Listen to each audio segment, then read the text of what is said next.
Whoa, look at that. New camera angle. Finally, I changed it. I wish I had a better backdrop than just my bed, but I am sorry. Hi. There you go. Now you got Mochi in the background. Today, I am going to be reviewing another Junji Ito book, Shiver.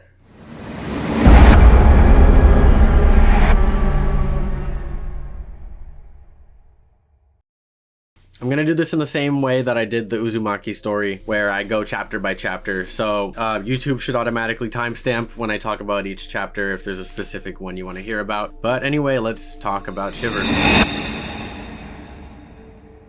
So Shiver starts with the story Old Record. Now the gist of the story is that there is a record that is mysteriously enamoring for people to listen to, and it causes people to act in bizarre ways, which is a really common thing in Junji Ito stories and just psychological horror in general. And after this girl murders her friend to steal a record, she finds herself learning about where the record comes from through some other people who end up trying to kill her for it. It turns out that the record was recorded when an artist was hit by a car and she started singing soon after she died. So everyone is hearing this magical melody sung by a dead person. And I really like this because it kind of dives into like urban legend stuff that you might actually believe is real. Anyways, the friend of the main character starts also singing the song upon death. And at the end of the chapter, the main character winds up dead as well and starts singing the same song. This is a type of horror that I feel like can't be portrayed in any other medium than manga or book, because, and this is coming from me as a filmmaker, you cannot outdo your own imagination when creating some story like this where you actually hear what it would sound like. I give Old Record a 9 out of 10.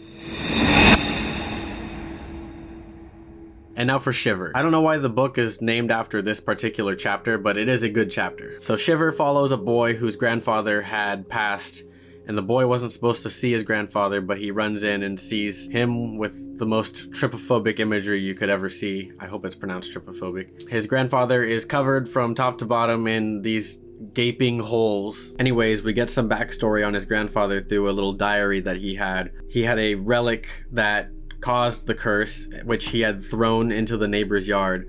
And we see that this young woman across the fence is also developing these holes all across her body, and she is visited by this mysterious doctor who happened to be the same doctor that visited our main character's grandfather. The imagery in this chapter carries it. It's just disturbing. Anyway, the main character's friend seems to want to help him find this relic, but ends up taking it for himself, in which we find out at the end of the chapter when he appears at the window covered in holes. And the way Junji Ito draws this stuff is just ugh. The friend, his eye is falling out of socket. It's called Shiver because they're cold because the wind passes through their holes. It's horrible. The way they describe it on top of the way it's drawn is just ugh. I feel like this kind of story where a magic item gives a curse isn't as alluring as the one before with the Old Record. I gave Shiver an 8 out of 10. Hanging Blimp was a very famous story. I couldn't avoid spoilers for this one, just browsing Junji Ito related stuff on the internet. I know I didn't say a warning before, but there is some disturbing topics in this that I will be discussing, so if you're sensitive to this kind of material, I wouldn't continue the video. Hanging Blimp starts with what appears to be a suicide. We have a character who appears to be a celebrity hanging from a wire outside an apartment building, and they foreshadow a lot here. Like, it looks very lazily tied and all that because it turns out to be, you know, not intentional. We witness a few dramatic things go down. The main character is friends with the person who is now dead, so she also knows that person's boyfriend. He gets antagonized because people think that he drove her to do it, and before that drama really gets anywhere, people start sighting her head floating through the air. So this chapter really dives into conspiracy because people are seeing and photographing a giant head of the person who died floating through the sky, and a good number of people refuse to believe that it's real. I don't blame them, because if you saw it in real life, it'd be pretty hard to convince me. This chapter was rather long because all this setup is happening for what the main part of the story is. The boyfriend sees her head, and a giant floating head of him hangs him right in front of our main character. Again, she is convinced now, so she tells her friends what she saw. They don't believe her, and then their floating heads come for them with ropes dangling from their head. And now we're accelerating into the main horror here. Everyone is being hung by a floating version of their own heads, and the death at the beginning of the story was not a suicide. And very, very quickly, everyone starts dying. If you pop your floating head, you will die. So all you can do is stay inside, but how long can you do that for? You know, everyone in the main character's house thinks, oh, I can run out and I'll be back, and then they get picked off one by one, and then the main character sits there trying, you know, for 2 weeks, and her own head is tapping on the window and telling her to come outside. Now, I think that's the kind of horror that I like from things like the Mandela Catalog. But anyway, she is not convinced by her own voice to go outside. So she hears her brother who came back for her, and she opens the window for him, and he has also been hung by his own balloon, and his balloon told her to come. I keep calling them balloons. I gave Hanging Blimp a 10 out of 10. This is a classic Junji Ito story. It's such a unique premise. It's so symbolic, and I like these longer chapters that he writes. Not all of them are this long. The next chapter was also pretty long, but I didn't like it as much. Marionette Mansion. Marionette Mansion follows a family of circus kids, I guess, whose father is a puppeteer, and they have to travel with him and run his puppet business. The story basically starts with the father slowly dying and the kids separate. The middle child and the younger sister live together, and they have normal lives until their brother invites them over, the oldest brother. The oldest brother had a specific puppet that he kept around, and he had foreshadowed at the beginning that he doesn't feel in control of puppets. He feels that puppets control him. When they enter his home, him and his family are hung up by strings and puppeteered by people. It's a very interesting chapter. Basically, they try to coerce the main character into being strung up and puppeteered like them, and he refuses, and things start going crazy. I feel like the pacing of this chapter was just not right for me. The main character has this girlfriend, I guess, who he met when they were children, and then they ended up in the same town as adults. She questions where he's been because he's been like at his brother's house, like freaking out over their puppet stuff. So she goes to the brother's house and sees him yelling at a puppet and thinks she's being cheated on. She goes inside and gets murdered by a puppet. All the puppet people start going crazy, and then they die. And then the main character is like, were they puppets all along? Or have they been puppets so long that they became real puppets? And I'm like, I'm not feeling it with this one. I still give Marionette Mansion a 7 out of 10. It's not a bad story, it's just Junji Ito's... The standard for Junji Ito work is pretty high.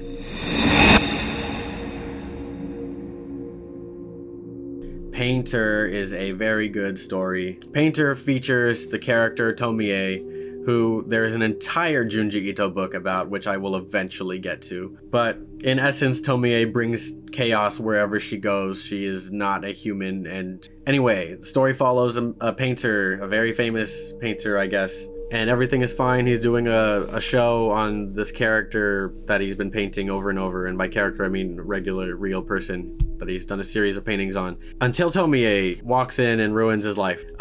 She convinces him that he doesn't need that model. She's actually really bad and he can do better. And implants that idea in his brain. And then walks in while he's painting her and tells her that he said he didn't need her, causing, you know, that relationship to get destroyed. Then she tells him to paint her instead. He does, and then she says she doesn't like it and then leaves. Now he's stuck obsessing over Tomie. Tomie ends up with another artist who makes sculptures, and our main character gets jealous. He goes to see him. I forgot to say a specific detail, but you cannot photograph Tomie.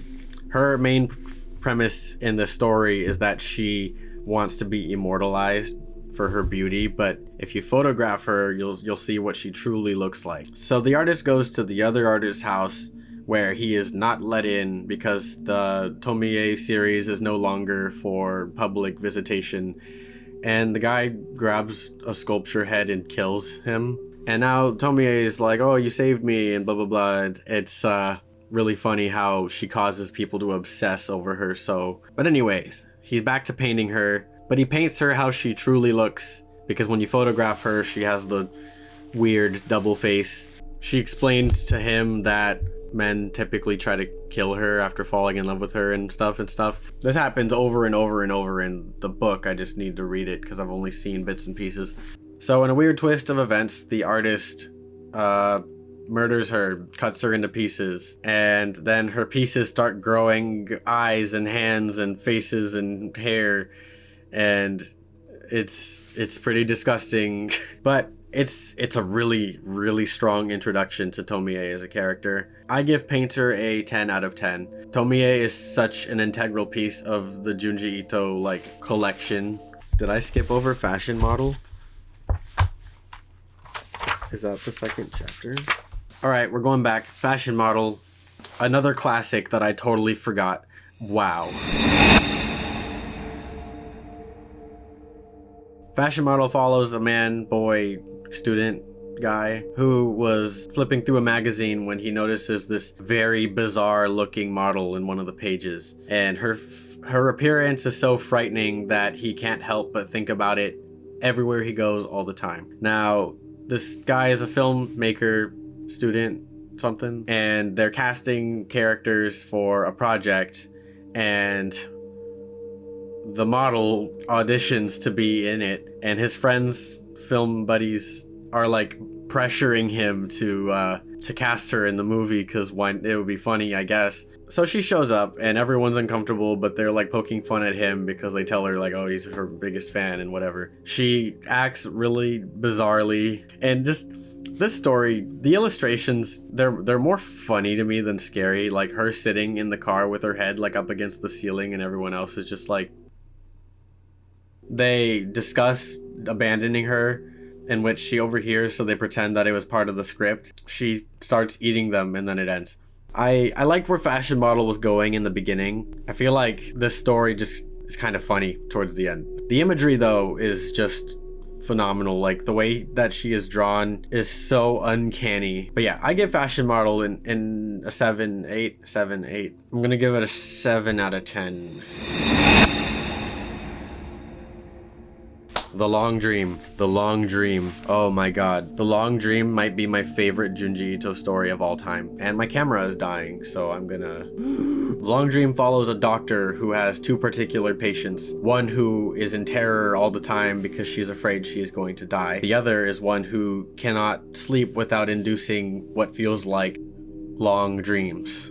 This story dives into some of the most existential horror I've ever seen. The doctor investigates this guy's condition. His dreams get longer and longer, and through his studies, the brainwave activity proves that this is actually happening. And the doctor can't figure out what to do about it. And it gets to a point where the dreams get so long that he forgets where he is. And we're talking from days to months to years to decades to centuries. The dreams start going on for so long that he becomes physically deformed. He sees another patient in the hospital in which he scares her, and that was the doctor's other patient, by the way. So he has a dream about her where they have a whole life together. In fact, they were married for thousands of years. I feel like that kind of takes me out a little bit, but to wake up thinking that you were married to someone and then they're gone, to walk into the room of the person that you think you're married to and for them to react in fear because they don't know who you are and you look like a monster, is probably one of the most upsetting things I could think of. His whole life with her wasn't real. So he goes to sleep again and induces an infinitely long dream where he is essentially immortal, but in the span of a night. And the doctor is pondering this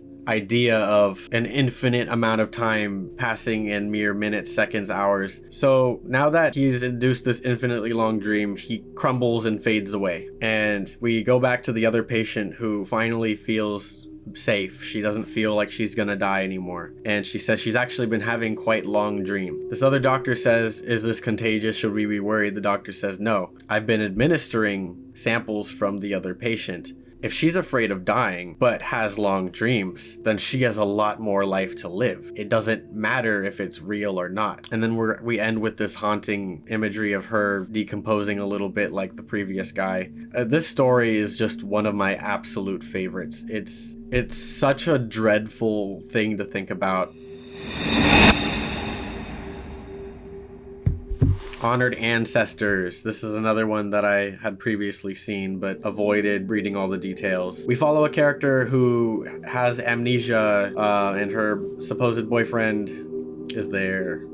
We follow this character with amnesia who doesn't know what's going on, and her boyfriend tries to kind of take care of her. And we're introduced to the boy's father, who is oddly laying on the floor with his head sticking through the doorway.